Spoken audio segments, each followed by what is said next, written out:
क्रियापदाच्या रूपावरून वाक्यांचे 4 प्रकार पडतात. स्वार्थी वाक्य.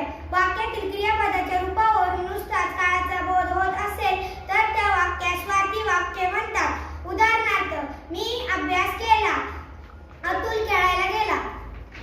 आज्ञार्थी वाक्य. ज्या वाक्यातील क्रियापदावरून बोलणाऱ्याचा हेतू, आज्ञा, विनंती, उपदेश करतो त्या वाक्यास आज्ञार्थी वाक्य म्हणतात. उदाहरणार्थ, मुलांनो शांत बसा, रामू अभ्यास कर.